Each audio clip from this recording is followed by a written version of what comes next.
আজ আমরা দেখতে চলেছি 2023 সালের রিলিজ পাওয়া খুবই ইউনিক এবং অসাধারণ একটি লাভ স্টোরি, যেখানে একজন ডিমান সাধারণ একটি মেয়েকে ভালোবেসে ফেলে। 200 বছর ধরে মানুষের আত্মা সংগ্রহ করে আসছে গুয়ান নামের একজন ডিমান, যে মানুষের অসহায়ত্বের সুযোগ নিয়ে তাদের সাথে চুক্তি করে এবং এর পরিবর্তে তাদেরকে মেরে ফেলে। এভাবে একদিন শিকার খুঁজতে গিয়ে দহির সাথে তার দেখা হয়। তখন তার সমস্ত পাওয়ার যে ট্যাটু থেকে আসতো সেটি অ্যাক্সিডেন্টলি দহির কাছে চলে যায়, যার ফলে তার সমস্ত পাওয়ারও চলে যায়। তখন তার ট্যাটুটি ফিরে পাওয়ার জন্য সে বাধ্য হয়ে দহিকে বিয়েও করে। প্রথমে তারা একে অপরকে পছন্দ না করলেও আস্তে আস্তে তারা একে অপরকে ভালোবাসতে শুরু করে। তো একজন মানুষ এবং ডিমানের মধ্যে কি কখনো ভালোবাসা হওয়া সম্ভব? আর তাদের এই ভালোবাসার শেষ পরিণতিটাই বা কেমন হবে?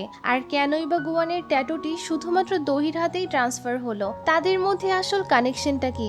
এই সব কিছু জানতে হলে আমাদের এই সম্পূর্ণ গল্পটি দেখতে হবে। চলুন তাহলে ঘুরে আসা যাক সাধারণ একজন মানুষ এবং ডিমানের লাভ স্টোরি থেকে।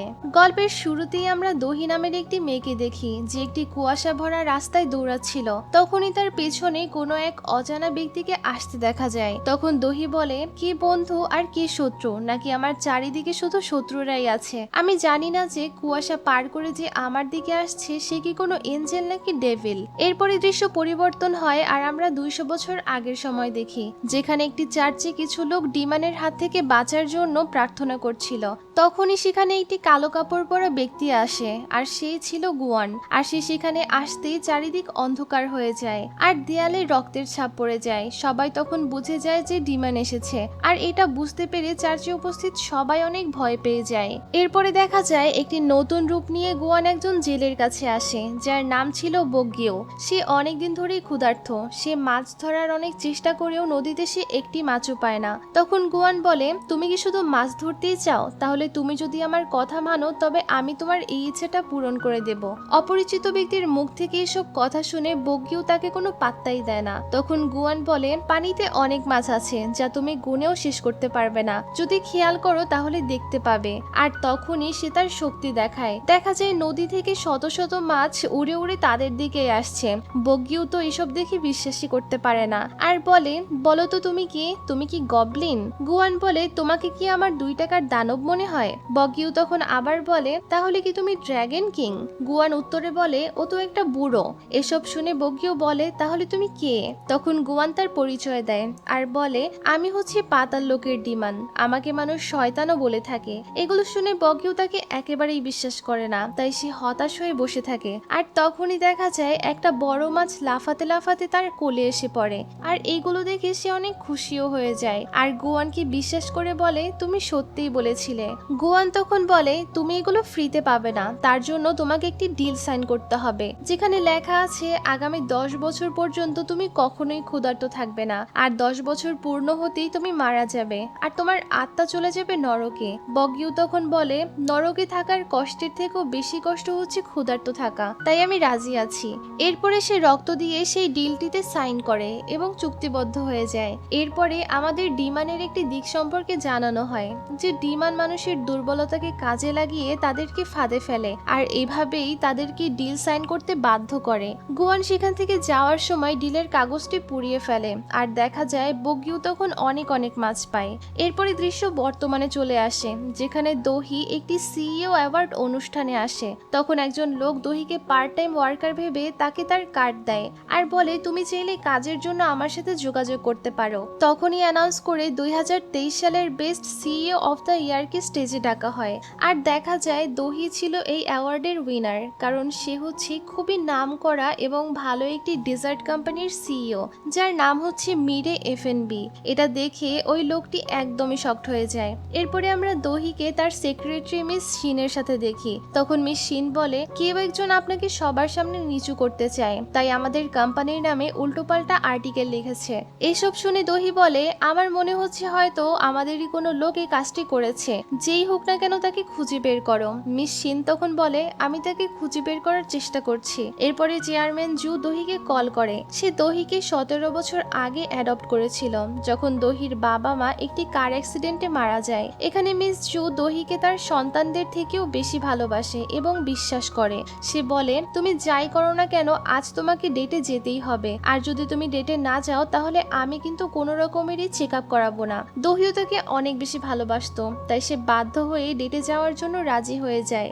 অন্যদিকে আমরা গুয়ানকে একটি রুমে দেখি যেখানে অসংখ্য ঘড়ি ছিল, তবে এগুলো কোনো সাধারণ ঘড়ি না। গুয়ান যেসব মানুষের সাথে চুক্তিবদ্ধ আছে এখানে সেই সব মানুষের নামের ঘড়ি আছে, আর এগুলোতে তাদের চুক্তি শেষ হওয়ার টাইম দেয়া আছে। তখনই একটির ঘড়ির টাইম শেষ হয়ে যায়, তাই গুয়ানও সেই ব্যক্তির কাছে চলে যায়। যে লোকটা খুবই লোভী ছিল, সে সবসময় খারাপ কাজ করত, আর যখনই সে জানতে পারে তার চুক্তির সময় শেষ হয়েছে আর আজই তাকে মরে যেতে হবে, তখন সে গুয়ানকে বলে তুমি আমাকে ছেড়ে দাও, তার পরিবর্তে আমি তোমাকে 100 জনের জীবন দিব। গুয়ান বলে আমি আমার কাজকে খুবই ভালোবাসি, আর আমি তাদের জীবনই নিব যাদের সাথে আমি চুক্তিবদ্ধ আছি। এসব শুনে লোকটি গুয়ানকে মারার চেষ্টা করে, কিন্তু সে কোনোভাবেই গুয়ানকে আঘাত করতে পারে না। আর তখনই গুয়ান তার মৃত্যু হার্ট অ্যাটাকের মাধ্যমে ঘটায়, আর লোকটি মারা যাওয়ার সাথে সাথেই তার নামের ওই ঘড়িটি উধাও হয়ে যায়। গুয়ান সেখান থেকে চলে যাওয়ার সময় ওই লোকটির একজন চেলা তাকে দেখে ফেলে। এরপরে দেখা যায় দহি মিস জুয়ের কথা মতো ব্লাইন্ড ডেটের জন্য একটি রেস্টুরেন্টে আসে, যেখানে সে একটি ছেলেকে দেখতে পায় আর ভাবে এটাই হয়তো মিস জুয়ের পছন্দ করা ছেলে। তাই দহি সেখানে গিয়ে বলে দেখো, আমার বিয়ে করার মতো কোনো ইচ্ছেই নেই, আর আমার ছেলেদের প্রতিও কোনো ইন্টারেস্ট নেই, আমার কাজই হচ্ছে আমার জীবন। তখন দেখা যায় ওই ছেলেটি হচ্ছে আসলে গুয়ান, আর গুয়ানের মতো এত হ্যান্ডসাম ছেলে দেখে দহির কথা বলাই বন্ধ হয়ে যায়। তখন গুয়ান বলে তোমার জীবন তুমি কাজ করে কাটাও আর আরাম করে কাটাও, তাতে আমার কি? আর তোমার যদি পার্সোনাল কথা বলার এত ইচ্ছা থাকে তাহলে তোমার এটিএম কার্ডের পিন বলে দাও। তখন দহি হেসে বলে আচ্ছা, আমরা দুজন কি একসাথে লেখাপড়া করেছি? গুয়ান বলে একদমই না। দহি বলে তাহলে কি আমরা এর আগেও একসাথে ডেটে গিয়েছি? গুয়ান তখন বলে আমাকে ভোলা কি এতটাই সহজ? এইবার দহি বলে তাহলে তোমার আমার সাথে এইভাবে কথা বলার সাহস কি করে হলো? তখন গুয়ান বলে আমার কাছে সব মানুষই একরকম। এরপরে গুয়ান বলে দেখো, আমি রেস্টুরেন্টটি ফুল বুক করেছি যাতে আমি শান্তিমতো খাবার খেতে পারি, কিন্তু দহি সেখান থেকে যায় না। তখন গুয়ান মনে মনে বলে মেয়েটা আসলেই একটা পাগল। অন্যদিকে আমরা চুই নামের একটি ছেলেকে দেখি। দহির ডেটের জন্য মিস জু আসলে তাকেই পছন্দ করেছিল, কিন্তু দহি ভুল করে অন্য একটি রেস্টুরেন্টে চলে যায়। এরপরে দেখা যায় তারা দুজন খাবার খাচ্ছিল। তখন গুয়ান খাবার দিয়ে একটি মানুষের আকৃতি তৈরি করে, যা দেখে দহি বেশ বিরক্ত হয়। এরপর গুয়ান বলে তোমার যখন খিদেই পায়নি তুমি তাহলে কেন খেতে বসেছ? দহি বলে কারোর সাথে দেখা করলে কমপক্ষে 30 মিনিট কাটানো ভদ্রতা, তাই আমি এখানে বসে আছি। এরপরে তাদের মধ্যে অনেক কথাই হয়, আর তারা নিজেদের কোম্পানি নিয়েও কথা বলে। কিন্তু তার কিছুক্ষণ পরেই সেখানে ওই লোকটি আসে যে গোয়ানকে ওই দিন যেতে দেখেছিল। সে তার সাথে কিছু লোকও নিয়ে আসে, কারণ ওই দিন যে লোকটিকে গোয়ান মেরেছিল সে ছিল এই লোকটির বস, তাই তারা এখানে গোয়ানকে মারতে এসেছে। তখনই ওয়েটার একটি কেক নিয়ে আসছিল, আর ওই গুন্ডাটি ধাক্কা দিয়ে দেয় আর কেকটি দহির উপরে পড়তে নেয়। কিন্তু তখনই গোয়ান দহিকে এক হাতে ধরে ফেলে আর আরেক হাতে ওই কেকটি ধরে ফেলে। দহি তখন গোয়ানের উপরে খুবই ইমপ্রেস হয়ে যায়। এরপরেই সে ওয়াশরুমে চলে যায়, আর দেখা যায় গোয়ান তো তখন তার পছন্দের কেকটিকে বাঁচাতে চেয়েছিল। তো এরপরে সে তার পছন্দের কেকটা খেতে বসে। তখন ওই গুন্ডাটি তার হাত থেকে কেকটি ফেলে দেয় আর বলে তোকে কে পাঠিয়েছে, আর আমাদের বসের সাথে তুই কি করেছিস? গোয়ান তখন বলে এই কেকটা খাওয়ার জন্য আমি পুরো মাস ধরে এই রেস্টুরেন্টটি বুক করে রেখেছি, তার উপরে আবার ওইসব খাবারও খেতে হয়েছে, তাই এটা আগে খেয়ে নেই, তারপরে দেখছি তোদের কি সমস্যা। কিন্তু বেচারাটিকে গুন্ডাগুলো তার পছন্দের কেকটি খেতেই দেয় না, আর কেকটিকে একদম নষ্ট করে ফেলে। আর এটা দেখে তো গোয়ান খুবই রেগে যায়। দহি তখন বাথরুমে বসে বলতে থাকে ছেলেটা এতটাও খারাপ না, আর ওই কেকটাও হয়তো সে আমার জন্মদিনের জন্যই অর্ডার করেছে। আর এরপরে দেখা যায় গোয়ান সবগুলো গুন্ডাকে নিউজ পেপারের মধ্যে আটকে রাখে। কিছুক্ষণ পরে সেখানে দহি আসে আর বলে আমার বার্থডে কেকের অবস্থা কি এমন করেছে? গোয়ান বলে তোমার বার্থডে কেক কে বলেছে? এটা আমি অর্ডার করেছি, আমি একা খাবো বলে। এইসব কথা শুনে দহি অনেক অবাক হয়ে যায় আর রেগে মেগে সেখান থেকে চলে যায়। এরপরে গাড়িতে বসে দহি মিস শিনকে জিজ্ঞেস করে আর্টিকেলের ব্যাপারে কিছু জানতে পেরেছো? মিস শিন বলে আপনি যেমনটা বলেছিলেন যে এটা হয়তো আমাদের ভেতরেরই কারো কাজ, আর এটাই সত্যি হয়েছে। দহি তখন জিজ্ঞেস করে কে সে? মিস শিন বলে এই কাজটি করেছে মিস নোসওয়ান। দহি বলে আমি তো শুধু একটি শান্তিপূর্ণ জীবন চেয়েছি, কিন্তু এরা তো আমার পিছনে লেগেই থাকবে। এরপরে আমাদের বলা হয় কোরিয়ার সব থেকে বড় 10টি কোম্পানির মধ্যে একটি কোম্পানি হচ্ছে মিরে গ্রুপ, আর এই কোম্পানিটিকে এত বড় বানিয়েছে একমাত্র চেয়ারম্যান জু। এরপরে আমরা 1 বছর আগের দৃশ্য দেখি, আর আজ ছিল মিরে গ্রুপের চেয়ারম্যান জু এর 70তম জন্মদিন, আর এই উপলক্ষে তার পরিবারের সবাই সেখানে উপস্থিত ছিল। আর এই কোম্পানির মধ্যে একরকম প্রতিযোগিতাই চলছে যে মিস জু মারা যাওয়ার পর পড়ে কি হবে এই কোম্পানির পরবর্তী চেয়ারপারসন। এখানে ম্যাডাম জুয়ের বড় ছেলের নাম নসুকমিন আর তার স্ত্রী কিম সেরা, আর তাদের একমাত্র ছেলের নাম নদগিয়ং।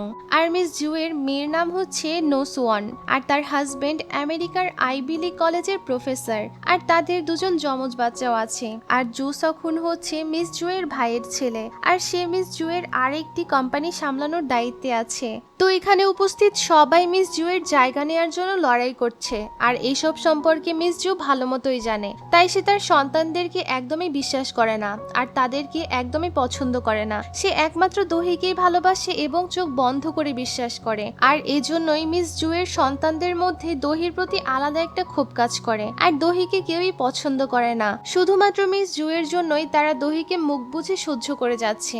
এরপরে দৃশ্য বর্তমানে আসে, আর আমরা দেখি দহিকে তার কোম্পানির একজন অফিসার কল করে আর পরিচয় না দিয়ে বলে, আমার কাছে এমন কিছু ইনফরমেশন আছে যার মাধ্যমে আপনি কোম্পানির চেয়ারম্যান হতে পারবেন, তাই এই বিষয়ে ভালো মতো ভেবে আমাকে কল করবেন। কিন্তু দহি কিছু বলার আগেই কলটি কেটে দেয়। কিন্তু এখানে তো দহির এই কোম্পানির উপরে কোনো লোভই ছিল না, সে তো শুধুমাত্র একটু শান্তিতে থাকতে চায়। এরপরে দহি খুব তাড়াহুড়া করে মিস জুয়ের সাথে দেখা করতে আসে। দহি তখন খুব ভয় পেয়ে যায়, এই ভেবে যে মিস জুয়ের কিছু হয়ে যায়নি তো, কারণ একটু আগেই মিস জু তাকে মেসেজ করে বলেছিল তার শরীরটা খুবই খারাপ। এজন্য দহি অনেক বেশি ভয় পেয়ে যায় আর তার হাত ধরে কান্না করতে থাকে। কিন্তু দেখা যায় মিস জু তো তখন তার সাথে মজা নিচ্ছিল।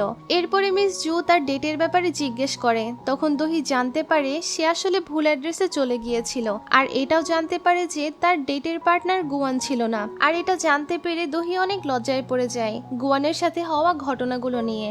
অন্যদিকে আমরা গুয়ানকে দেখি যে তার অফিসেই ছিল। তখন সে একটি অডিটোরিয়ামে যায় যেখানে তাদের ট্রেডিশনাল নাচের প্র্যাকটিস হচ্ছিল, আর যে মেয়েটি নাচের প্র্যাকটিস করছিল তার নাম ছিল জিন। সে গুয়ানকে অনেক বেশি পছন্দ করে। তখন দেখা যায় মিস শিন গুয়ানকে কল করে আজকে যা কিছু হয়েছে তার জন্য ক্ষমা চায়, কিন্তু এসবের কোনো পাত্তা না দিয়ে গুয়ান কলটি কেটে দেয়। এরপরে মিস জু বলে, আমি মরে যাওয়ার আগে তোমার বিয়ে দেখে যেতে চাই। আর তখন সে দহিকে দুটি রিং পরিয়ে দেয় আর বলে, তুমি সবসময় এগুলোকে পরে থাকবে, আর যখন মনে হবে তুমি সঠিক মানুষটিকে পেয়ে গেছো তখন এটা পরিয়ে দিও। এরপরে মিস জু একটি কেক নিয়ে আসে, কারণ আজকে দহির জন্মদিন ছিল। তখন মিস জু বলে, আজ থেকে এই দিনে তুমি একদমই কষ্ট পাবে না, আর তোমার জন্মদিনের জন্য খুশি থাকবে।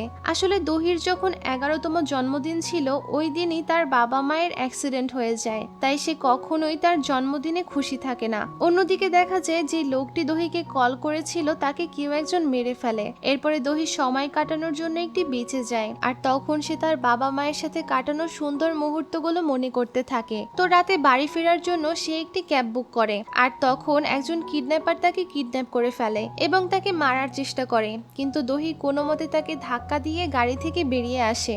আর এই সিনটি আমরা ড্রামার প্রথমে দেখেছিলাম। দহি তখন সাহায্যের জন্য চিৎকার করে আর দৌড়াতে থাকে। অন্যদিকে আমরা দেখি গুয়ান উঁচু একটি টাওয়ারে বসে তার শিকার খুঁজছিল।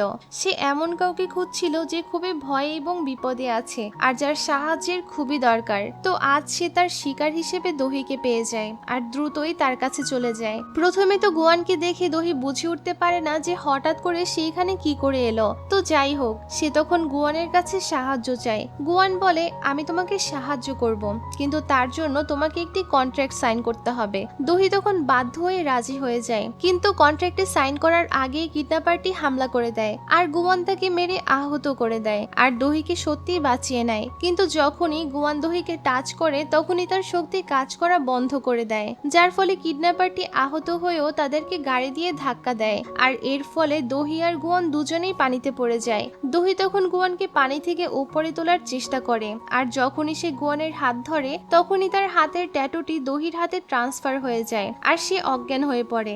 এরপর যখন দহির জ্ঞান ফিরে আসে তখন সে নিজেকে সমুদ্রের পাড়ে পায়, আর গুয়ান তখন দাঁড়িয়ে তার হাত থেকে চলে যাওয়া ট্যাটুটি নিয়েই ভাবছিল। তখন গুয়ান দেখতে পায় তার হাতের ট্যাটুটি দহির হাতে চলে গেছে। তখন সে দহির হাত ধরে আর দেখা যায় এইবার তার শক্তি কাজ করে, যার ফলে সমুদ্রের ঢেউ একদমই স্থির হয়ে যায়। আর এটা দেখে দহি খুবই অবাক হয়ে যায়। তবে এই সিনটি খুবই রোমান্টিক ছিল, কিন্তু তখনই দহি আবারও অজ্ঞান হয়ে যায়। আর এরই সাথে সাথে এই সুন্দর ড্রামাটির পর্ব 1 এখানেই শেষ হয়ে যায়। তো এই পর্বটি আপনাদের কাছে কেমন লেগেছে অবশ্যই তা কমেন্ট করে জানাবেন, আর পরবর্তী পর্বগুলো আমি আপনাদের জন্য খুব দ্রুতই নিয়ে আসবো। Thank you so much for watching this video.